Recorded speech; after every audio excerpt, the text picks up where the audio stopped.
Okay, well, good evening, everyone. Welcome to this evening's webinar. This is part one of a part two series focusing on OCTA. And as you can see on the screen in front of you, part one is really discussing the role of neovascular age-related macular degeneration and how we can use OCT to investigate that disease. My name is Tim Cole. I'm joined this evening by my colleague Emily, who's been working with me all the way through our webinar series. She will be in the background doing most of the work this evening, collating all the questions you're hopefully going to have for our guests this evening, and we'll pop up at the end, Emily and I, to discuss those questions. So we're incredibly lucky this evening to have with us two professors, Professor Tariq Aslam from Manchester Royal Eye Hospital and Professor Ian Pearce from the Royal Liverpool University Hospital. And Tariq and Ian are going to really give you a real life discussion about how OCTA fits into their practice. Now, if you're new to using this platform, the go-to webinar platform, we really want to encourage you to ask as many questions as you can while we have this great opportunity to have both Tariq and Ian with us this evening. So if you do want to ask any questions, if you're on a PC, it's just that question mark button on your toolbar. If using an iPad, it's the question mark, and the same with a mobile phone as well. So really, we do welcome as many questions as you can possibly think of. Just to begin with, I'm going to pass you over now to Tariq Aslam, who's going to walk you through his presentation. Just so you know the structure, I'll pop back up at the end of Tariq's talk and hand you over to Ian. And then at the end, we'll hopefully have time for Q&A. So keep those questions coming. And thank you very much, Tariq. I hand it over to you. Good evening, everybody. It's always a bit weird talking at a screen and trusting you're there, but due to the power of the internet, we're able to bring this to you today. And I'm really grateful to Heidelberg for organizing this, because OCT angiography is one of the newer technologies that keeps medical retina interesting. Unlike OCT, or even more than OCT, it is really important to be able to understand some of the basics of how the image is produced and what sorts of things you should watch out for when you're looking at the image. So I'm going to talk today really about that aspect of things, and then hand over to Ian to talk about some of the practical sides of looking at AMD. And these are my disclosures. And this is where I'm coming from, in an office just up here somewhere. This is pre-COVID, our Manchester Royal Eye Hospital. Of course, it's all changed now with lots and lots of barriers everywhere. But I hope that despite all that, you're still able to enjoy and this program. So I'm splitting things up into two main sections. Like I said, I want to start off with the principles of OCTA to start off with. And then once I've gone over those and the sorts of things to watch out for, I'm going to try and give you a template for reading an OCTA. If you're at medical school at the sort of time of me, you might remember with everything, when you have any sort of diagnosis, going all the way back to chest x-rays, there's always a template. So I'm going to try and produce one of those for you with regard to OCTA. So principles of OCTA first. This is a really nice sort of sequence of slides. And this is an ICG of a patient, and then followed by a fluorescein angiogram and the OCTA of the same patient. And I've put this in because I really wanted to express how important it is that you regard OCTA as part of the multimodal imaging of a patient. You look at it in conjunction with other imaging that you have to arrive at your final diagnoses, and it gives you different and more specific sorts of information. So where fluorescein angiography might show you about leakage, OCTA gives a more detailed examination of the anatomical structures. So let's talk about the principles of OCTA. First off, the mechanisms of imaging itself.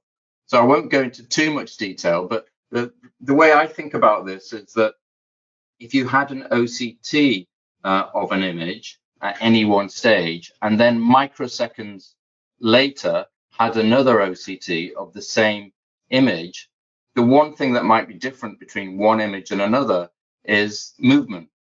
And if you do it really, really quickly, the only movement you'll get is that of red blood cells in the vessels. And so what you can do with the computer power we have these days is look at the difference in one image to another. And for each point of the laser, you will be able to find which bits, which parts are different. So what doesn't correlate. And you can gradually then build up an image of the bits of the eye, the bits of the vasculature that are moving, i.e. the red blood cells moving, to the images we get today. So what are the images we get?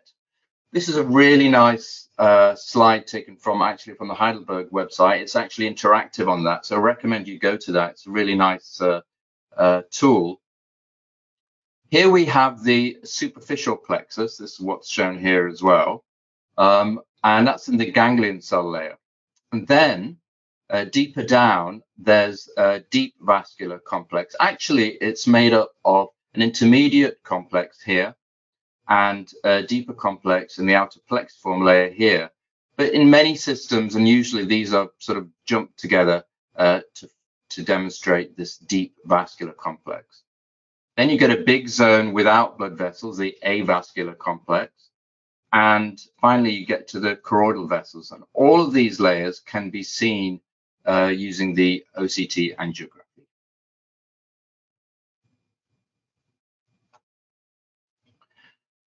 One of the key things we need to do, though, when we're looking at images is to understand artifacts. And a variety of papers have talked about the benefits and the advantages of OCTA and things like diagnosing AMD.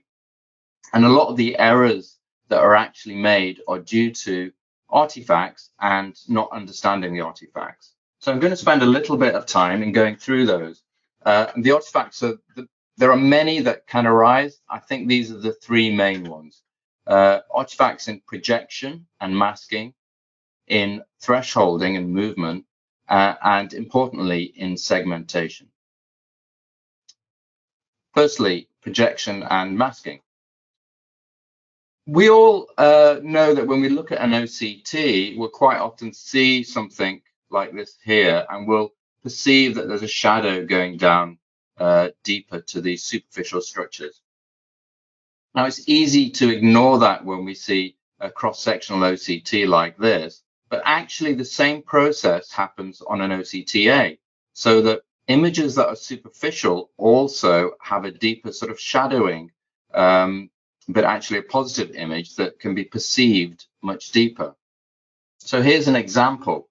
On the left here is a nice image of a neovascular membrane, and it's taken quite deep. However, what you see is that you also get some of these superficial vessels showing up. These vessels are not in the same layer as the neovascular complex. They're much more superficial, but there's a projection of them down to this deep layer. Now, the Heidelberg system, as well as many other systems, have an ability to automatically try and remove that for you. So this image on the right is the exact same image, but with a feature of projection artifact removal. Now, in this system, you can see that most of these superficial vessels are now gone. You can just see traces of them there. But this does also highlight one of the things about OCTAs, in that you're not seeing a clean photograph in any way. What you're seeing is an image which has been pieced together from millions and millions of different bits and then processed millions and millions of times to try and get you something that's going to be useful. So being aware of these sorts of processing techniques that are going on will help you not fall into any traps from diagnosis, which I'll show a bit later.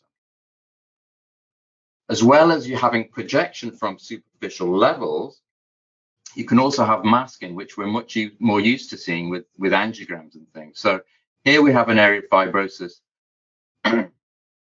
and it's masking some of the appearances of the choroid capillaris here. So it just looks a bit darker, basically. And you can get that effect quite commonly. So one of the next artifacts to look at is the thresholding of movement. When the image is being made, it has to go through some processing so that in the sequential OCTs, as I talked about, there has to be at some point a threshold. It doesn't at the moment give you a gradation of the likelihood of there being a difference. And so with that threshold, sometimes what you find is that if there's only a mild decorrelation, like let's say if there's only very slow flow, then the image doesn't register. So things like microaneurysms, for example, might not show up on an OCTA when they're actually there. So this is an example of a fluorescein angiogram here on your left, and the same patient taken with an OCTA. And you'll see some of the microaneurysms that are here don't show up in the OCTA. And that's, we think, because of the slower flow not being represented in the OCTA. Funnily enough, you might actually find that sometimes you will see structures like microaneurysms even on the OCTA, but not on the fluorescein angiogram. And that's possibly because of the greater resolution detail of the OCTA. So thresholding does have an impact on what you see. With the images being so precise and so many taken within a millisecond, small movements can have a big effect on the quality of the image. In fact, a small movement of the eye microsaccade could lead to an entire row of laser data appearing like it's very different from one image to the next. And so you quite often can get these horizontal lines caused by that. Now, as the scans have gotten faster and faster, you see this less and less often. And you sometimes see them vertically as well. But this is one of the main theories about why you can get those sorts of artifacts. Finally, segmentation is the third key area to look at. Just go through normal segmentation. I touched on it at the beginning. So when you're looking at the scans, you can look at the different layers individually. It's one of the beauties of OCTA compared to fluorescein angiography. And you'll see here on the bottom pictures, you have the segmentation. And on the upper image, you have the corresponding on-fast OCTA. So this is the choroid layer.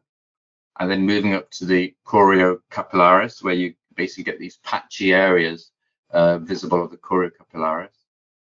Then moving on to the large zone of the avascular complex, which I showed you in the original slide. Moving on to the deep vascular complex, of course, integrating the intermediate and deep complexes. And then finally, the superficial complex. Now, you'll see in this image, and in most of the images you see, all of these are really nicely segmented. But the algorithms to do that were based and devised on normal OCTs, and not always are able to cope with some of the abnormal OCTs you get, especially with cystic areas and fibrotic areas. And so this is an example of what should have been a superficial vascular complex, which the segmentation has gone wrong in, and it's actually gone a bit too deep around here. And that results then in an image that appears to have more vasculature because it's sort of borrowing some from the deeper complexes. And so it's just important to be aware that this might happen. So when you're looking at OCTs, check that the segmentation is about right. So that takes us into the sequence of reading an OCTA. As with all of the normal sequences that you learn for your exams, firstly start off by making sure you've got the right patient, the right eye, and you know what sort of scan you have. Then have a look. This is my recommended sequence anyway. Then check the quality of the scan and especially look for segmentation. Make sure the segmentation appears correct. Think about artifacts and think about the things like the projection and the masking that I showed you earlier. This is an example of something that can go wrong if you don't follow that sequence. So this is something that was published where there was a patient who came in, had an OCTA, and it appeared to look like a classic membrane. So here you see the OCTA and what appears to be this reminds us a lot of what we used to see in the fluorescein angiograms of the sort of classic ring-like appearance. However, what's actually happening here is that centrally there is masking from this PED, so there's no signal. And then around the outside of this PED, you're getting projection from the superficial vessels. So there's actually no neovascularization in this at all, this patient at all, but it's a combination of artifactual errors that's caused this. So finally, you've noted the patient, the ocular and scan details. You've looked at the quality of the scan. You've gone through all the segmentation and checked that those appear correct, and you've thought about artifacts. The last thing is to think about the B scan flow as well. So when you assess the layers of the eye, you can move pointers to different areas and look at the actual flow amounts on the B scan. So you'll have a little window below and you can toggle this on and off. And essentially what you get here is that you'll get these yellow dots here that represent flow. So you might have something structurally in the OCTA and you'll think, well, is that actually something there? Is there flow in that? Or is that just some structure? Is it an artifact or is it a projection artifact? Is it fibrosis? And what you can do is move the pointers to that exact area and look at on the B scan what the flow rate is. So here in this patient, there's a telangiectatic vessel and it isn't a projection. It's not just structurally. It does have a high flow rate because we can see that there is flow on this. And importantly as well, we can see it's within the retinal structure as well. So I hope that that has given you a background to the OCTA, how the scans arise, but just enough detail so that you can interrogate scans yourself and note where there's artifacts and where there might be problems. Once you've noted those, you can dynamically assess the different layers and looking at the B scan flow. And then finally, it comes to what we do a lot of in ophthalmology, which is pattern recognition and recognizing the clinical features associated with different conditions. And the more that you request OCTA scans and the more you see in the different pathologies, the more this final aspect will come out. And I'm going to pass on to Ian now to take over and talk about the specifics of looking at AMD in OCTAs. Thanks very much, Tariq. I'm just going to pop in here and we'll just wait for Ian to join us. Brilliant talk. Thank you again for just making it so clear and understandable. And these artifacts are such a common area of OCTA, and we've had quite a lot of questions about that actually. So I'll pop back up at the end, but we'll just wait for Ian to pop up. So thank you very much, Tariq. You can unshare your camera now. And as soon as we have Ian, we can carry on with his talk. Hello, Great. Ian. Great. Hi, can you hear me okay, Tim? Yes, I can. Excellent. Great. I can see your slides, so I'll leave you to it. Thank you very much, Ian. Thanks. Well, thanks very much, Tariq. You've set everything up there, because what we're going to do now in this section is go through practically how we use OCT angiography, certainly in Liverpool in our department, and many of the areas you've discussed will show in a practical way in terms of how we use it. Now, so what I'm going to tell you about on this session is, as I say, how we're going to use OCTA. But as Tariq has already said, we don't use it as a mono imaging technique. We use it as part of a multimodal imaging suite. But as part of that, I'll tell you how individually we look at OCT angiography in our department. I'll give you examples of type 1s, 2 and 3s. Talk a little bit about sensitivity and specificity, which is sometimes overlooked and is critically important, and one of the reasons why we believe it has to be part of multimodal, because these are not ideal at the moment. And then I'll show you some examples of where I think it specifically has a particular benefit above and beyond other imaging techniques. You've already mentioned the website from Heidelberg, the Academy website. And I'll be honest, this has been up and running now for over a decade, and we've used it significantly. So for anybody who's starting out, whether it be on fluorescein, whether it be on wide field fluorescein, whether it be on ICG, or whether it be on OCT or OCT angiography, this is a good place to start. On the Heidelberg website, they've got the electronic books, and as you said, you've managed to take some images from there, or some schematics. And there are some great online lectures there, and I recommend everybody at least uses it once. It's something that some of the other companies have not really got nailed as well as Heidelberg, so I'm very grateful for what I've learned from it. I'm not sure where I got this slide from. I think it's actually from one of the papers from there, but basically I'm just going to make sure that we understand that the terminology is the same. So in the old days when we were talking about fluorescein, if you saw a very clear fluorescein and it was easily see the vascular net, that was a classic. And then if you couldn't see it particularly well, it was effectively occult. And then as OCT developed, we started to see how you could correlate those fluorescein findings with OCT. And basically this is led to this classification of different types of neovascular membrane. And because occult is quite common, it's labeled type 1. Type 2 is the classic, so sitting the membrane is sitting above the RPE level, and hence might be easier to image both in fluorescein and in OCT angiography. And then you've got this further type of retinal angiomatous proliferation, where the proliferation starts within the retinal anastomoses, and there can be changes going down through the RPE and lifting the RPE up, and this is type 3. And as you're aware, we also have polypoidal choroidopathy, which is thought to be a form of occult CNV, but it's aneurysmal. It's a branching vascular network with little aneurysms on it, but it's thought at the moment classified as a type 1. Now, I'm going to mention all three of these. I've actually excluded aneurysmal type 1 or PCV from this talk because we haven't found it particularly useful at the moment, but that may be part of our learning. As I think Tariq's already implied, as you become better and better and better and use it more and more, your pattern recognition becomes clearer. But at type 1 PCV, we haven't really been very successful at the moment. But I'm going to show you some good examples of each of the others.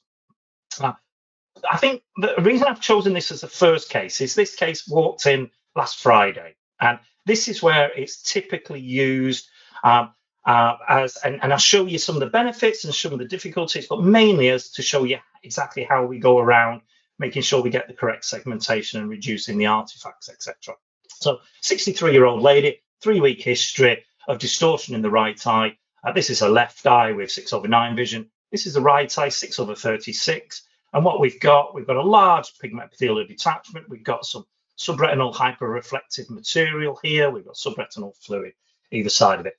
Patient, I wasn't particularly keen on fluorescein, so I refused the fluorescein angiogram, which is what we would normally have done. And so we only had OCT angiogram to be able to interrogate what this lesion was. So that's what we did. We use we have a Friday morning fluorescein session, imaging session, sorry, where we look through each of the cases that have come in, and this is what we open up. We open up this case, and this is what I'm presented with. I'm presented with 3 OCTAs to choose from. Now, it takes a little bit of time for each of these to load up, so it's useful to think, well, what on earth am I looking for? Well, on the on-fast here, you can see that actually the area probably most interesting, because I'd seen from the OCT, was this middle of the two. So we chose this one. I could have chose this one, but then you're a bit off-center. You can see the lesion here, so that wouldn't have given us all the information. This was possibly a bit too low. We were missing bits here. So I felt that this OCTA was probably the one that was going to get me the answer the quickest, and hence we chose this one. But it's just typical of what happens when you actually open up the screen. And then when you click on that, this is what you get presented with. And you know, anybody who's using OCTA, initially this is quite daunting because you think, oh my goodness, where do I actually start? And the way that to start really is to just get your head around what you're looking at. This is just an on-fast red-free image here. So you know that the area where I'm interested is here. As Tariq has said, this is the on-fast OCT angiogram, dependent on where this slab has been taken, but that's what you're presented with first. But these two here are the structural OCT. And the important thing is the one in the bottom left here, which is blue around it, is a vertical OCT. So that slice there is the vertical OCT of this. This green line here, which is what we're typically used to seeing on raster lines of standard structural OCTs is this image here. And so this box here is very important. This is what we're used to seeing. This is your structural horizontal OCT, and wherever you have that line is exactly here. So that's what we tend to get first. We like to get that line through the area of interest. So you can see I've placed the line here because it showed the PED, showed this area of subretinal hyperrefractive material, and it showed the subretinal fluid. So I knew I was in the area of interest. And that's what we do first. We get the structural raster line through where we want it. Now, the reason why that's important is if you notice here, if you watch the OCT angiogram at the top here, it's the same, but the actual structural OCT is through a different area. Well, this is just showing me the puddle of subretinal fluid. So that's not really the area that I want to interrogate. So that's the reason why we want the structural line through the area of interest. And I'll come back to why that's important. Now, the way you do that is simply, this is a video I've done, which is basically, it's a bit shaky because it's done on an iPhone, but basically what I'm doing is simply dragging the green line down through the OCT. And you can see, take it back up to where I'm interested in and decide on keeping it there. So that's the first thing we do when we're setting up the OCT. We get the images, we get the horizontal raster line where we're interested in. The next thing we look at is the segmentation. So you go back up here, and there are default slabs here that you can use. You can look for the superficial vascular layer, the deep vascular complex. You can look at the choroid. But of course, this is I'm looking for a neovascular AMD patient here. So if you look here, superficial vascular plexus, this is where the OCT angiogram has been taken through. So it's showing the retinal vessels. Well, I'm not really interested in the retinal vessels. I'm looking to see if there's a CNV here. So this is a bit useless. So the first thing we have to do is go and change that. Now, you could change it to the deep vascular layer, and you can see that the slab has moved down. But again, it's not really of interest. You're much more interested in the choroid. So if you go to the choroid, you see here it's changed to choroid. See what's happened here is we've moved down into the choroid here, which is, you know, reasonably anatomically correct. But of course, the machine has no idea where the choroid is here. So it's just, oh, well, perhaps it's carrying on in the same direction. So it's moved it along here. But of course, because the segmentation is in the wrong place, it's just black. You're not seeing anything. And as Tariq mentioned, segmentation is critical. So you have to get your line through where you're interested in. You have to get the segmentation where you're interested in, and then you have to check it. Now, this is quite tiresome because many of our patients have got fibrovascular PED, occult lesions, type 1 lesions. And so often the machine doesn't always know where to follow. So because of that, we tend to go straight to our own slabs, and we find that much easier. So we go to this tab here called Advanced, and that opens up this section here where you can define exactly where you want your slab. And so what we tend to do is, because it's a neovascular complex, they're generally coming from the choroid. So let's base it at the basement membrane. So we base our reference line at the basement membrane. And then we say, well, the next line is user defined. And I want that user defined line to about 30 microns thick. And that's why you end up with two lines here that are 30 microns thick based on the basement membrane. Now, computer still doesn't know where the basement membrane is in this area, so they're still carrying on here, but you know, at least it's moved us in the right direction. And this is just a blow up of that. You can see here. So this is routinely what we use as our custom defined slab. We find this much more helpful than just going to the presets. So basement membrane, if you're interested in choroidal lesions, if it was a diabetic, we might have had internal limited membrane as our reference. But you set your reference, you then say the next box, I want it user defined, and then you decide how thick you want the lines. The distance just tells you, well, how far do you want your reference away from where the basement membrane is. And so we tend to keep this as 0. We tend to keep this at 30. You can go to 20, you can go to 50. We tend to find 30 on the whole is helpful. So then what we then decide to do is, once we've got that user defined slab, 30 microns thick, we then take these calipers and we move it into the area where we're interested. So you can see here now, I'm in the middle of this subretinal hyperreflective material sitting on top of the PED, so I'm not getting them masking underneath. And you can start seeing the vascular complex come here. Now, you might say, oh, well, that's not a great picture. Why has he chosen this? And the reason I chose this image is because this was a patient on Friday. This is typically, not typically, but this is often what you're presented with. Now, I think we're confident that this was a vascular net, and certainly when you see it moving up and down, we're pretty confident that that was the vascular net. But I wanted to show you that actually this is typically the way we go around it in our pattern, and this is how we, this is often a typical picture that we'll get with a type 1 CNV, where actually there's probably an element of fibrovascular PD. It might actually be a RAP lesion breaking down, but the issue is it's a typical lesion. Now, what I'm just showing you here is once you've seen that lesion, you have to make sure that this isn't an artifact. So one of the ways to do is to actually look through that structural OCT and look for flow, as Tariq said. Now, here, it's not that convincing flow through here. It may be relatively fibrosed, this area, and that might be why you've not got too much flow, but I would have expected to see more flow there and more yellow dots within this area of this segment. There is some here and some here, but it's not great.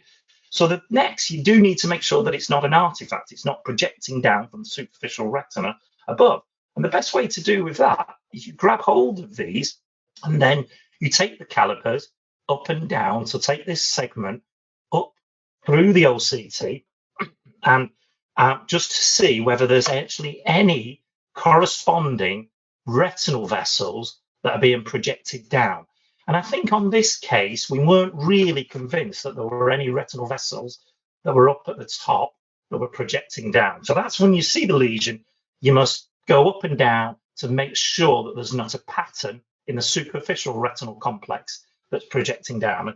And that's the way that we go around it routinely, trying to go through in a systemized way. Now, I'm going to show you some more clearer examples of that and obviously pick out those key areas. But the same principle will be through each of these cases. So here we go. Second case, 48-year-old patient with more of a type 2 membrane sitting with a subretinal hyperreflective material. The RPE hasn't changed that much, possibly a little bit. We've got a bit collapse of the retinal vessels here.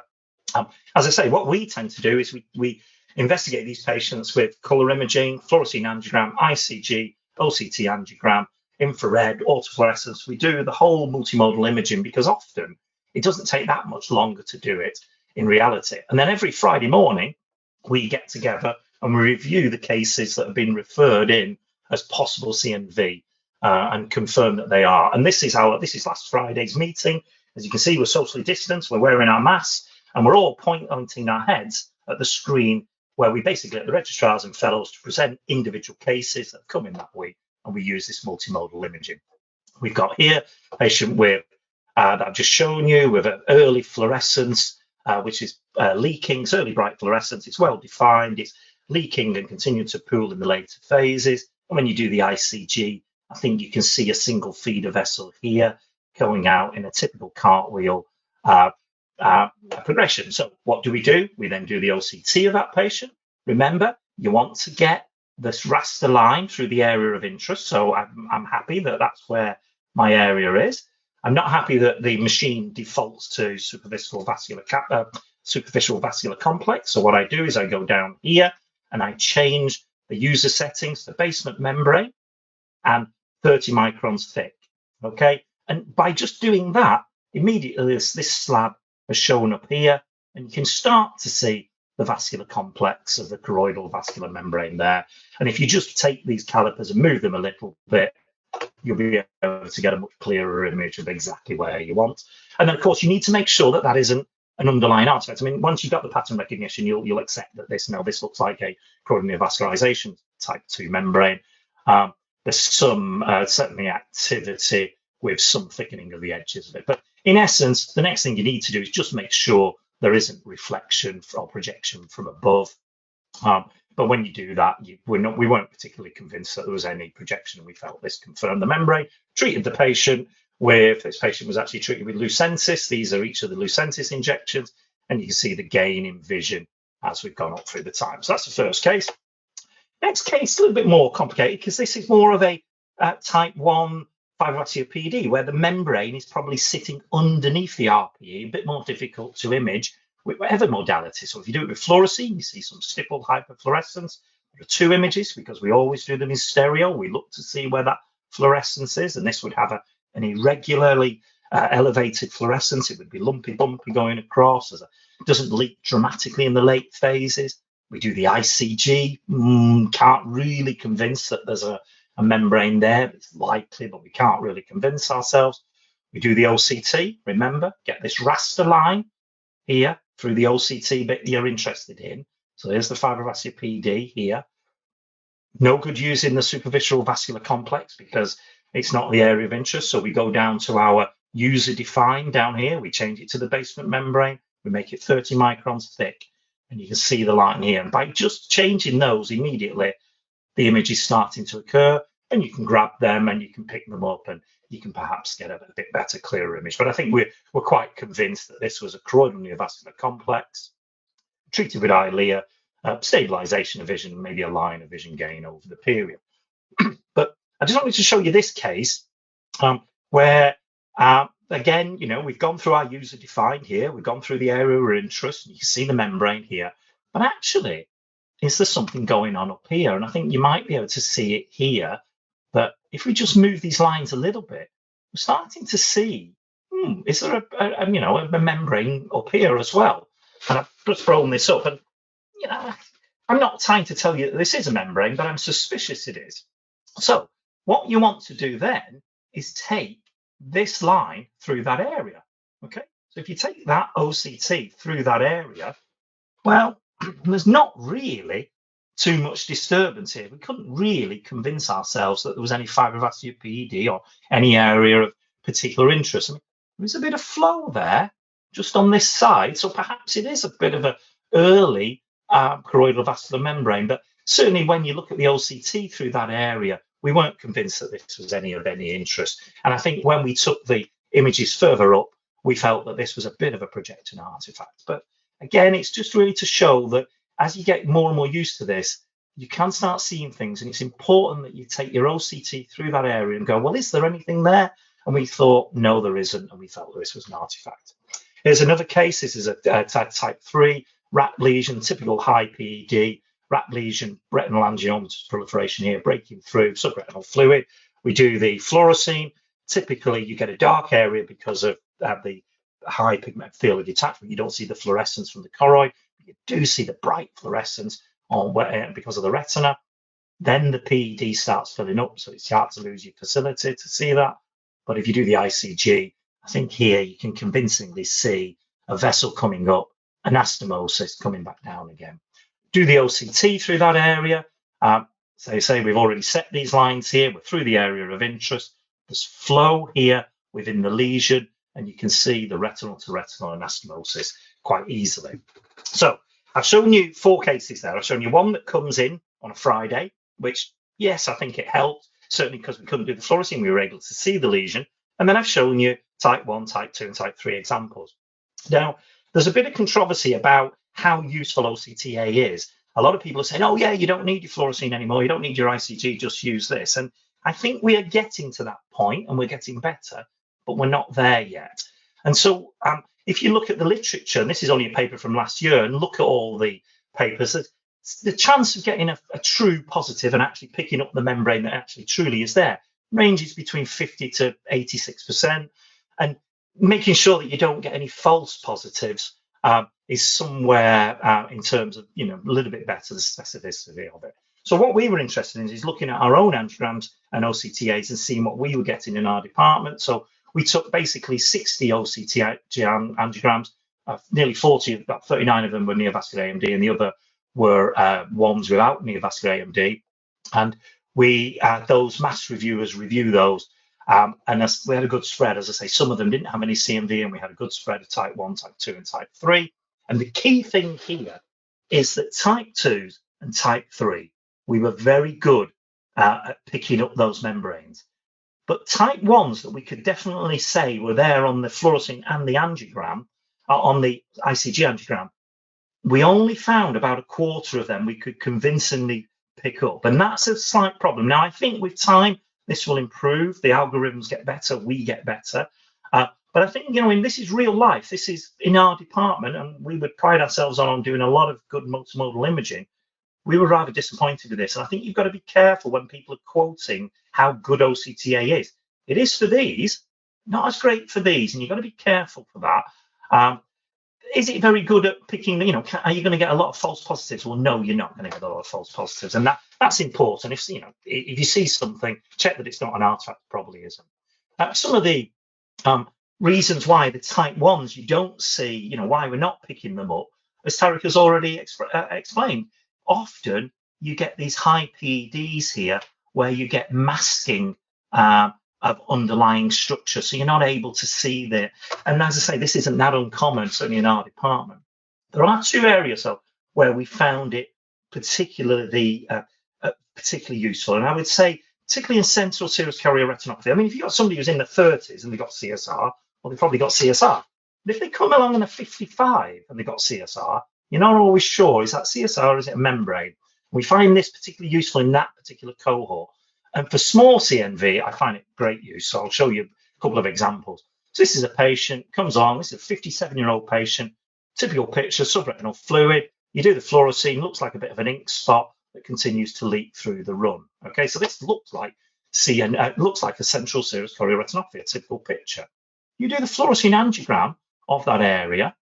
Here, you can see the little vascular net picking up here. Now, I agree, it doesn't particularly show up terribly well here, but you have to believe me that definitely did look like a vascular net. Perhaps most importantly, you can see the flow within this little disturbed area here. We were convinced that this was a CNV and when responded to anti-VEGF treatment, as we would hope. There's another example of a small lesion. This is a 16-year-old boy who's shone a laser light into his eye. In his left eye, he caused a central scar, okay? Just loads of atrophy here, 618, that's going to be his vision from now on in. In his other eye, because after he'd done that, he decided to have a look with the other eye. And what you got here is a lesion, large PED, with subretinal fluid either side of it. Now, we weren't sure, is this just an inflammatory reaction? But if it was an inflammatory reaction, would there be such a high PED here with it? Is it just, you know, iatrogenic? Is it just you know, it's not a CNV associated? We know with lesions like this, you can get CNV growing up through it. If you do the OCT of that area, you can see the vascular net here, right within the middle of it, the lesion, and you can see heavily the flow within it. And that was enough to convince us in this 16-year-old boy to give him Lucentis injections, because this was his good eye effectively. And we felt, given the imaging that we had available, and so we gave him a couple of injections of ranibizumab and got him back up to 6/9 as this subretinal fluid disappeared, as this membrane scarred up. So what I'm hopefully able to show you there, I think what I'm able to show you is that OCTA is fantastic as part of a multimodal imaging approach. As a mono imaging, you take, you know, you've got to be clear of where, you know, your limitations of it. I've shown you how we interpret OCTA. There are a lot of different ways. You could stick to the default slabs if you wish to and just move them up and down. You can take a horizontal slab. On that next to where that those default slabs is, there's a little straight line, looks like a minus sign, and you can pick that and set the thickness of that at 30 microns and get a horizontal, and some people prefer to do that. But I think what you must do is decide what you're going to do, and I've shown you what we often do in our department and use that as a template, at least while you're learning. And then I've shown you good examples of type 1s, 2 and 3, but I've also explained that the type 2s, the classic membranes or the wrap lesions, probably easier to see than fibrovascular PED. So if you do an OCT and you get an irregularly elevated PED or you get a very large PED, you might be thinking, should I do multimodal here rather than just relying on one modality? But I've shown you that hopefully. And I've shown you a couple of examples where, in particular, it has been very, very helpful in explaining to us and reassuring us that we're on the right lines for treatments of these patients. So thank you, and I'll hand back to Tim, and I think we'll open up the questions for myself and Tariq. Tim. Fantastic. Thank you so much, Ian. Absolutely amazing. I'm just going to flick over and show my screen now. So hopefully you can all see the Q&A screen here. So again, if you do have any more questions, what's great is you've both true professionals kept right on time. So we've got just the right amount of time actually to answer some of the questions. We've had quite a lot come in, as you can imagine. But any of you who still feel like asking, ask away using the buttons. Just before we go into Q&A though, I just want to quickly remind everyone that I will also be running a kind of software training session on how to use all these slabs and tools you've seen Ian talking about tonight to actually use and analyze with the software. So that will just be with me like a software session. So please do join me for that on Tuesday, November the 10th. So guys, I'm just going to dive straight in here, and we'll go with one of the first questions that came up very early on, actually, Tariq, while you were talking. And it's a question about geographic atrophy. Do you both feel that this is a common area of artifactual interference with OCTA?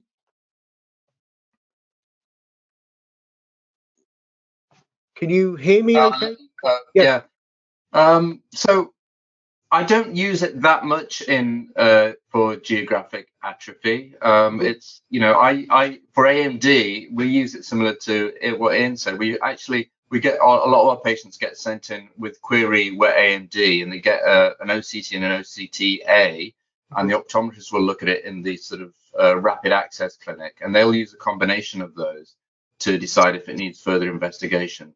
Its use in geographic atrophy, I guess, is a little bit more limited. There is talk of you getting patchy choriocapillaris areas, sort of darkened areas of choriocapillaris, and then sometimes some people are saying you can get you can judge the activity of things by these patches appearing around the outside of atrophy. It is something to watch out for, though. When you look at, even just when you look at an OCT, don't you? You can see when there's atrophy, you get much more highlighting of the deeper structures. So it is something to bear in mind. Practically, I don't feel it's as big a problem as some of the other things. I don't know about you, Ian. No, I mean, I agree. I think for using it for investigated atrophy, no, but I think they may have been. Is it a big issue over artifacts? And I think yes, there is. There is some.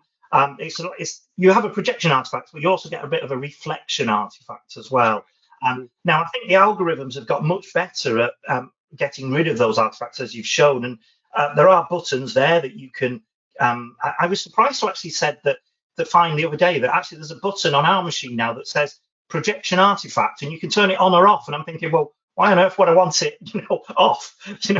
But anyway, there are obviously things there. But so I think you can be, you have to be aware that with atrophy, you're going to get that choriocapillaris or the choroidal deeper layers reflecting back up, and you've just got to be aware that when you see something, rather than jumping in and go, oh my goodness, I've got it, I've got the membrane, I'll shove a needle in. You have to go and think, no, is it in the area? Now, you can be fooled, can't you? Because Giovanni Serenghi on one of your online talks does actually, and I've heard him speak about this before, he does say that actually sometimes you can see the membrane better by going below because you get projection onto the choroid. And so I think what you've got to do is, rather than jumping in and saying, yes, that's a membrane I'm going to treat, you have to go, yes, that's a membrane. I'm going to check for the artifacts, and that could be reflection or projection. And I think that's what I think. With regards to GA itself, no, I don't think that. Certainly, there's an international group now that GA has been defined colour, autofluorescence, and now it's OCT is the definition. And what I'm learning from that area, looking at outer retinal atrophy and RPE atrophy associated with so-called aura or C-aura, is those perilesional areas. And I think that's where OCT angiography may have a role going forward, is investigating the perilesional areas of geographic atrophy. But we're not at there at this stage, and we need to get our basics right first and get more used to it before we can start investigating those perilesional areas where CNV might start or GA may progress and flow may be affected before you can see a structural change. Tim? And it's just talking about that the question of artifact then Ian, and Tariq as well, actually. So do you both believe that when we're looking at an OCTA, are we truly at that depth in the retina that you see on the OCT-B scan, or do you think we're actually looking at an echo of that membrane? How much do you think we can rely on that depth segmentation of that actually being the place of an area of neovascularization?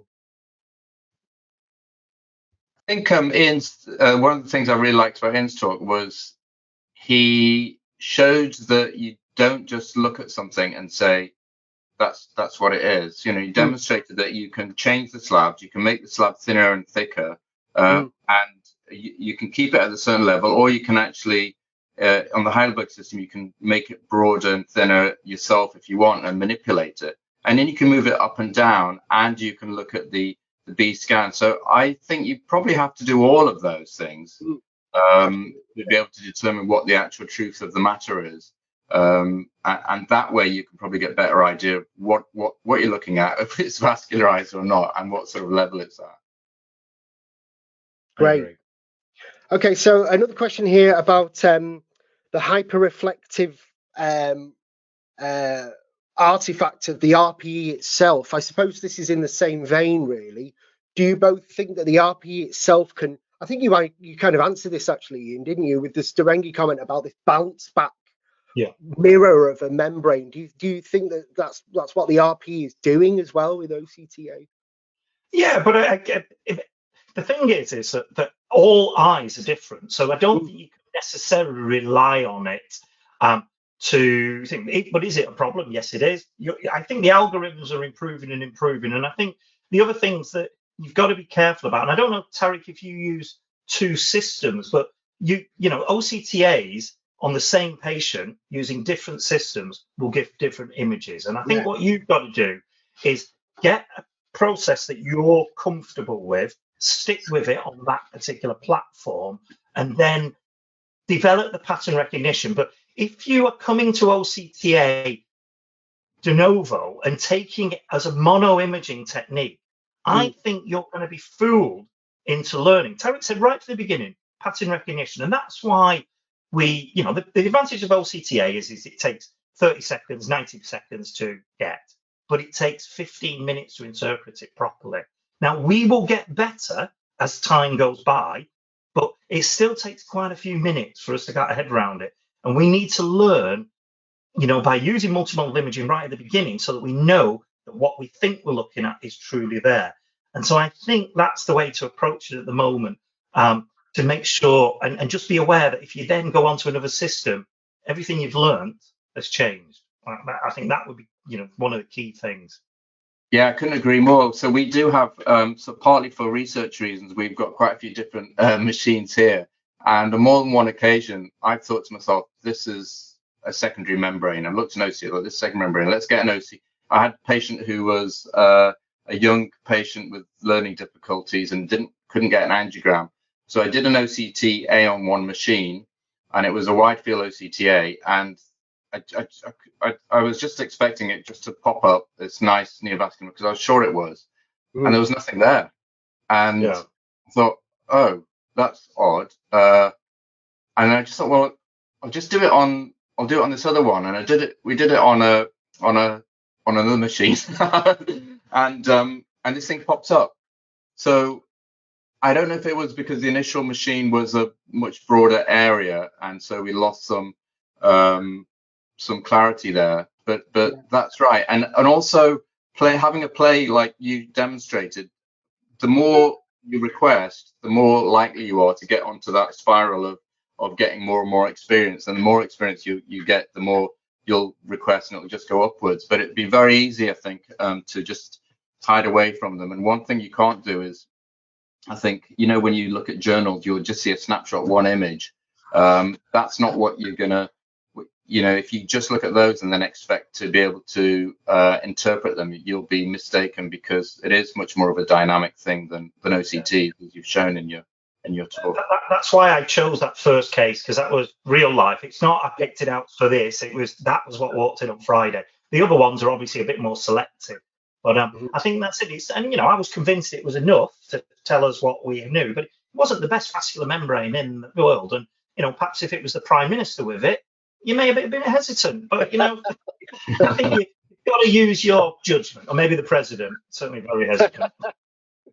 No, you're absolutely right, Ian. And in a real life clinic, you don't have that time, do you, to be able to slowly move up and down and then click and move things around you. And if it gives you the answer you need by moving that choriocapillary segmentation, you've got what you wanted to out of the OCTA, don't you? So yeah, I think that's what's really valuable about this evening, really, about the way you've both come across is this kind of real life story about OCTA and how we should use it.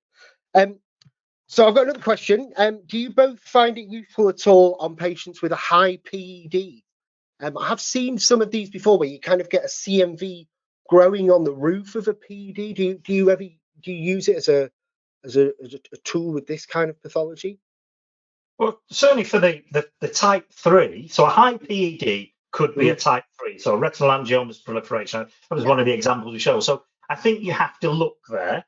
I think we also showed that you do get masking underneath, but the answer is you will do it, and then you will look to see if there's masking, you can't see it. But you all know we see PEDs and we do fluoresceins and ICGs, and there's a variable amount of masking anyway, dependent on how viscous the PED, how chronic it is, or the factors within it. So I think I wouldn't say, oh no, don't do it. I think there is one thing you have to be careful about high PEDs, though, is at the peak, sometimes you can get an artifact of looking like a vascular membrane. We've certainly seen papers on that where you can be thinking, oh, there's a membrane there. And that's why I showed that case of the boy.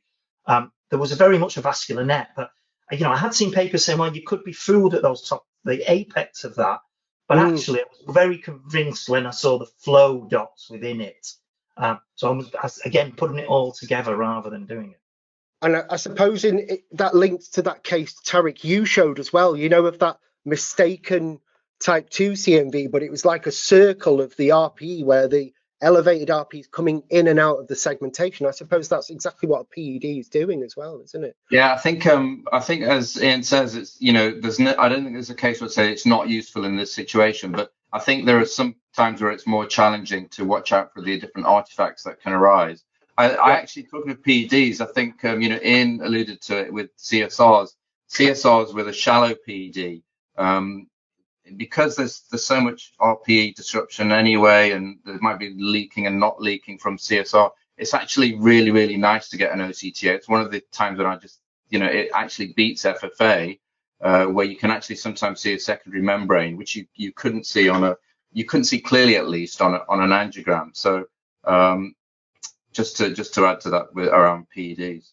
Yeah, can I make one learning point on that as well? So because I'm of a certain vintage where we used photodynamic therapy for CNV. Okay, now for CSR, PDT is definitely one of the better uses of treatment for it.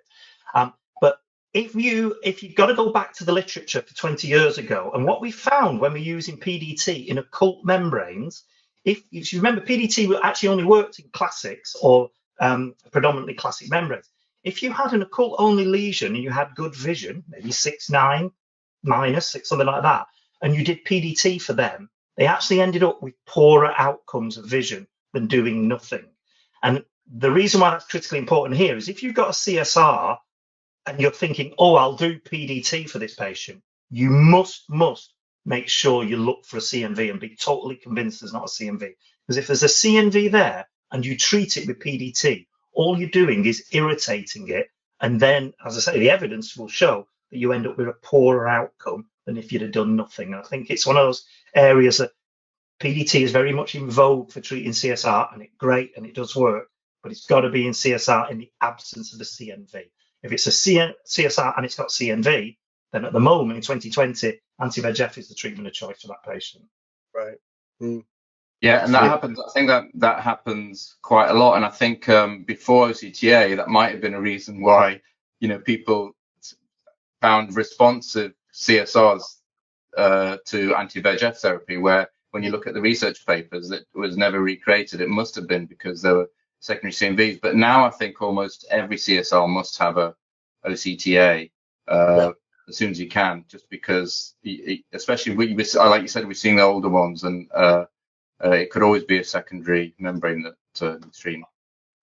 So that's really great, actually, Tariq, because that leads into another question I've got here, actually, about how you both use OCTA. Is it just the first port of call you would do on like a fast track macular clinic with any patient that you're worried about? How do you both use it in your day-to-day practice? Does everyone get one, or just here and there?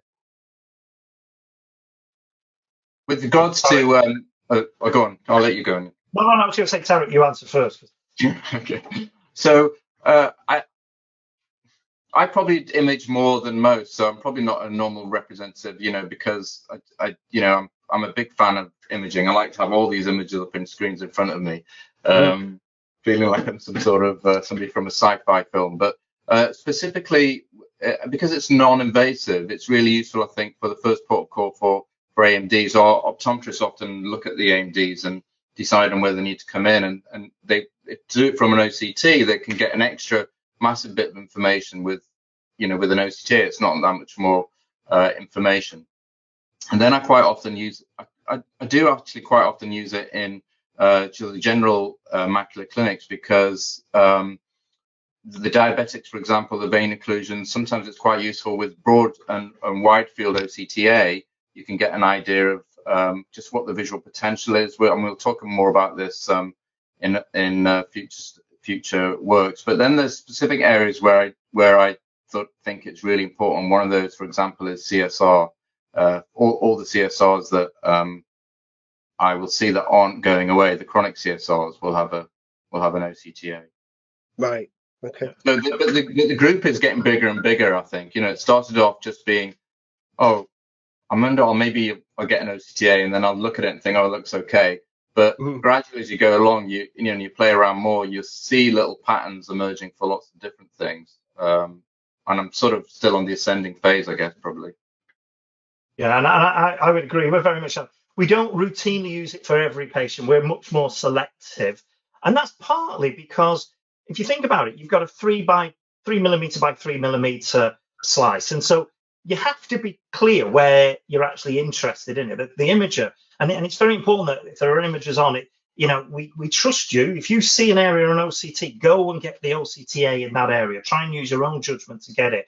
But often you don't actually fully know where the area of interest until you've done the fluorescein and the ICG for us. So I think we use it more selectively. Part of that is the way we have it set up in the fact that we have it all networked, and the computer that you're viewing it on has to be a high quality computer with good RAM, and otherwise it just is too slow to image it, and it becomes a little bit of an ivory tower thing. And really, so if you are investing in a unit, I would say definitely invest in it. That's the first thing. I've shown you cases where it will save you and make difference to patients' care. But I would also make sure that you put it into the scheme of, I need to make sure my computer is strong enough to get those images on a regular basis to be able to make it useful. So we're using it selectively, but again, on the slope going up. And I think it will be standard practice for every patient, ultimately. It's just that at the moment, we're not there at understanding it. And I think part of it is the learning curve of getting to use it and seeing the different patterns. But the other thing is that, the technology itself is getting better and better, and the fewer and fewer artifacts, and the wider and wider field. So, at the moment, you can't use it, as a good way of looking for neovascularization, for example. But as the fields get bigger and bigger, there may be more and more of other opportunities for pathology. So I agree. It's just one way, really. So it is important to make sure there's no hiding from it, essentially. Yeah. It's in a similar way. It's kind of like going through the same journey OCT went through, isn't it? In the early 2000s, it's on this journey now, and we're like 5-6 years into it. So, guys, I would love to keep talking to you all night, but I am afraid we're going to have to call it for this evening here. Just to remind everyone who's still, sorry, the England match is on. I don't know. I'm not a football. Sorry. Yeah, just to remind everyone who's still here, this is part 1 of a 2-part series. Part 2 will again be with Prof. Ian Pearce and Prof. Tariq Aslam again, but next time we're going to be talking more about vascular diseases, so things like branch vein occlusions, diabetic retinopathy, things that affect the superficial vascular layers. So please do tune in for that. That will be in a month's time, but all the details are on the website. And actually, I'm just going to click on the next slide because I think it's important that everyone here goes to this part of our website. It just shows you all the courses we're doing. It's got all the previous webinars we've done. as you can see on the screen as well, I'm going to do this kind of hands-on software thing that I invite you to join me with. But yeah, that part of the website will tell you when our next webinar is. So I just want to thank Ian and Tariq for spending their valuable time with me this evening and with the audience. Thank you for sticking with us. I hope you found it informative. I certainly think it was a really great, honest, real life session about OCTA. It was really refreshing. So thank you both so much for your time and your help. Thank you. Very welcome. Thank you very much. Bye-bye now.